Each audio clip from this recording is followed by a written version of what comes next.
This is the Palin Update on Mama Grizzly Radio.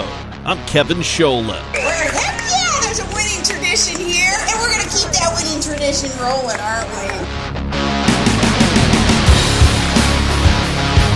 Today we're all Nebraska. Ahead of the big primary in the Cornhusker State, we're joined by two huge guests, both endorsed by Sarah Palin. U.S. Senate hopeful Ben Sasse and gubernatorial candidate Pete Ricketts are here. A brand new Commonwealth Common Sense with Susan Stimpson is coming up, and just ahead our latest edition of Steel Resolve with Sarah Steelman.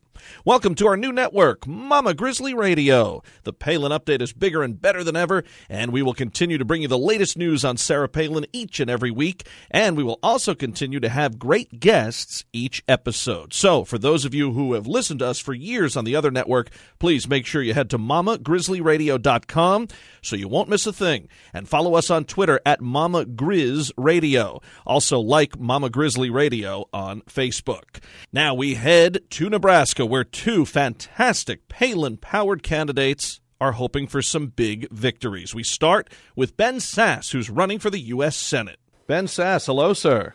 Great to be with you. Welcome to the Palin Update on Mama Grizzly Radio. You know, we come from a big Batman house. My son and I also admittedly were huge Batman guys, but some may not know, you know, you have your own superhero name, and I kind of like it. You're known as the Obamacare nemesis. And, sir, I think we really need you right about yesterday. Amen. We need to end Obamacare, not just because it's bad health policy, but because it's an unconstitutional worldview. And so the National Review put us on the cover a few months ago because of the big crowds we were getting in Nebraska, and named us the Obamacare nemesis, and we're going to keep fighting. You know, people keep saying the ship has sailed, that you can't repeal it. You know, Ted Cruz has been left, hung out to dry by so many on the Republican side. You believe it can be turned around? Well, it's fundamentally an unimplementable law. You can't take over 18% of GDP by writing a 2,300-page piece of legislation that they passed without reading, by Speaker Pelosi's own admission. And then now they have over 22,000 pages of implementing regulations. When liberal reporters call our campaign and ask, we hear you're getting these huge crowds in Nebraska, but don't your people understand that this is settled law? You want to ask these reporters, what are they talking about? You mean the settled law of what Obamacare was when they said they were going to pass it, or when they did pass it, or when the Supreme Court rewrote it in the summer of 2012, or 60 days ago, or this week, or next week? This is a law that has been rewritten 13 times in the executive branch to directly contradict the written text of the legislation. There's no such thing as Obamacare. There's a constantly moving target as the Obama administration makes it up as they go along. So we have to repeal it.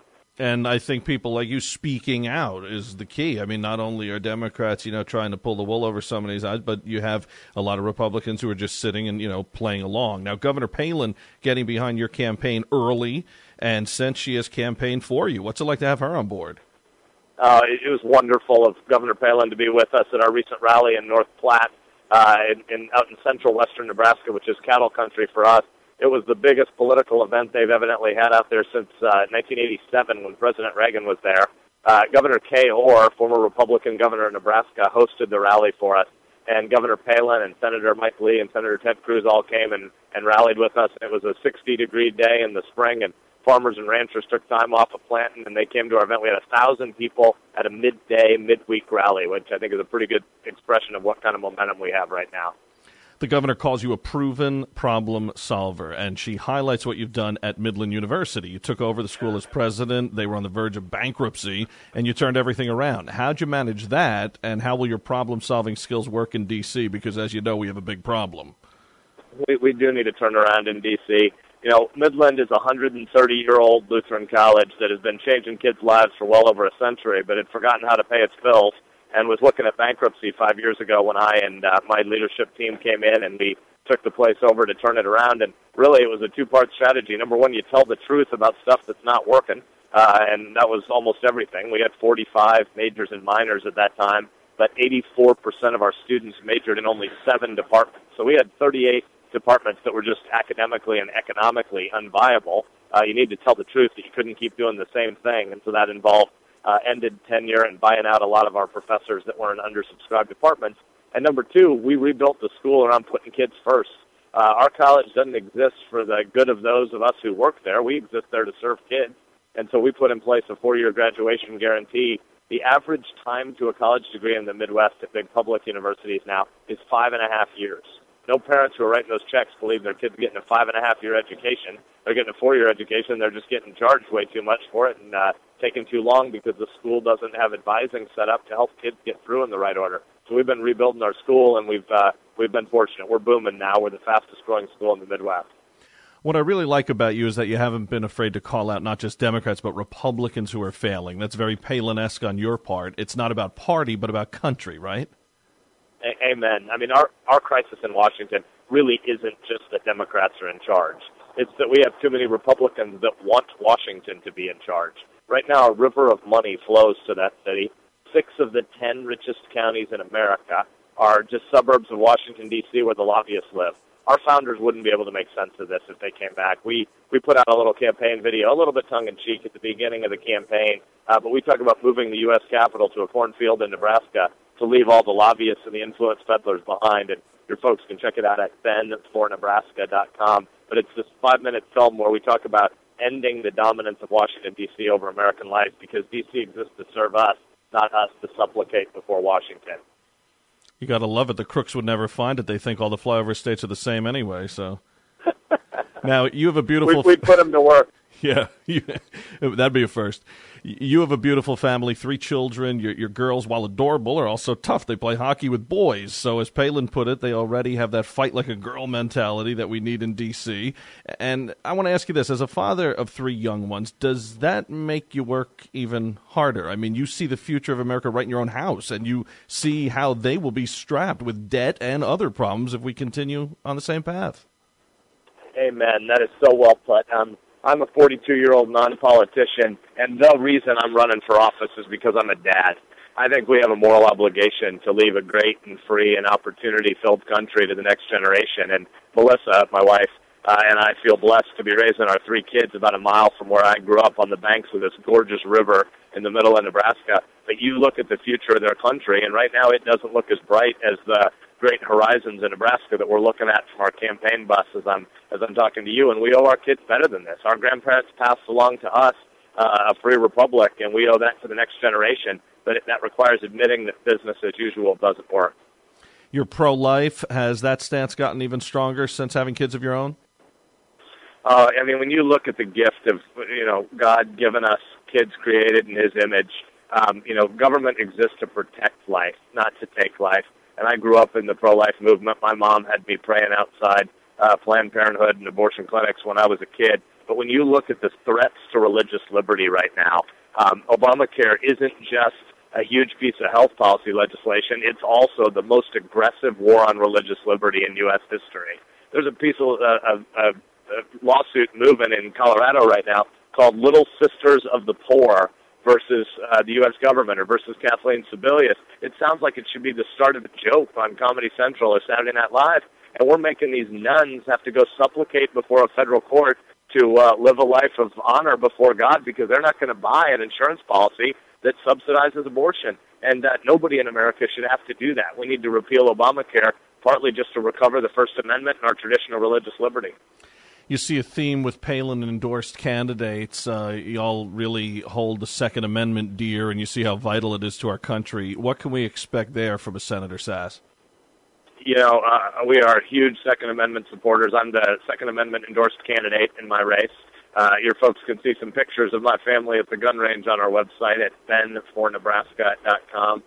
When the Gun Owners of America came in to endorse me, they said in a state as conservative as Nebraska, probably every candidate is going to say the right things about the Second Amendment, but it isn't enough to vote the right way. We need voices for a full constitutional recovery, because it's not just the Second Amendment, it's the First Amendment, Fourth Amendment, the Ninth and Tenth that are all under assault right now in this country. You just mentioned it. Let's mention it one more time. How can people join the campaign, your website? Thank you for letting us do that. We are grateful for all the partners we're getting across Nebraska and across the country.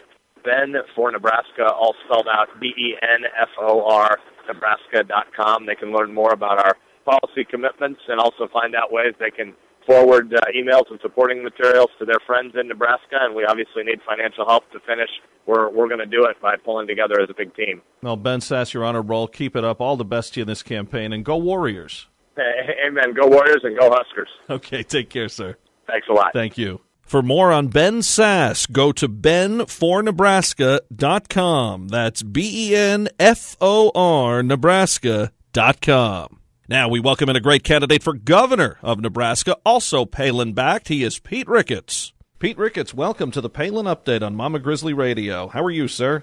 I'm doing great, Kevin. Thanks for having me on. Well, thank you for being here, and congratulations on the endorsement from Sarah Palin. What does her backing mean to you, and how has it helped the campaign so far? Well, thank you very much. Running for governor, it means so much. I'm just humbled and honored to have her support because she's done the job before. She has taken on the established interests and brought reform to her state government and grown jobs, and that's, of course, the kind of thing that I want to do here in Nebraska as well. So it just really is tremendous. And then as far as what it means to the campaign, I can't tell you how many people have come up to me and said, in a crowded primary, I was having trouble making up my mind, and then I saw the endorsement from Governor Palin, and I'm on your side. In endorsing you, Palin said, while Pete's opponents in this race have made a career for themselves as politicians, bureaucrats, or lobbyists, Pete spent his career in the private sector, helping grow his family's successful business from the bottom up. I think that is really music to people's ears. Americans are just sick and tired of the career politician.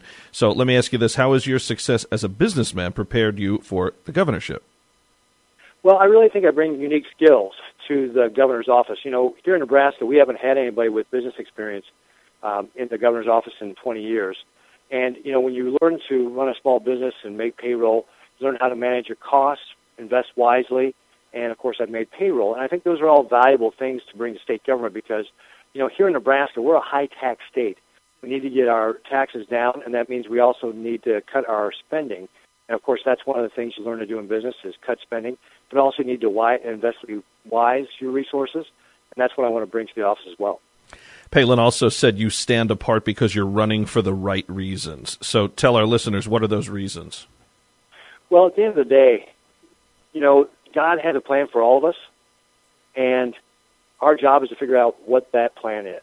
And it just feels like with my unique combination of business experience and being involved in politics, this is what I'm supposed to be doing. And I really want to bring these, experiences and skills to the office of the governor to help grow Nebraska. That's really the fundamental question in our race is how do we grow Nebraska? You've had the gutter tactics thrown at you in this race, the mudslinging and unfair attacks, something Palin has endured. How have you kept above that, and is your style of sticking to the issues resonating? It is. Folks in Nebraska really want to hear about how are we going to grow the state, what are the issues that are important to them. And so I've been running an entirely positive campaign just talking about those issues. I've certainly been taking the opportunity to rebut some of the things that my opponents have said about me. In fact, it's kind of funny. My opponents have been accusing me of being in favor of amnesty, and when Governor Palin had endorsed me, they accused her of being for amnesty too. So it just kind of shows you what depths they're willing to go to. But we've been staying on the positive side, talking about how we're going to grow the state, and folks respond to that.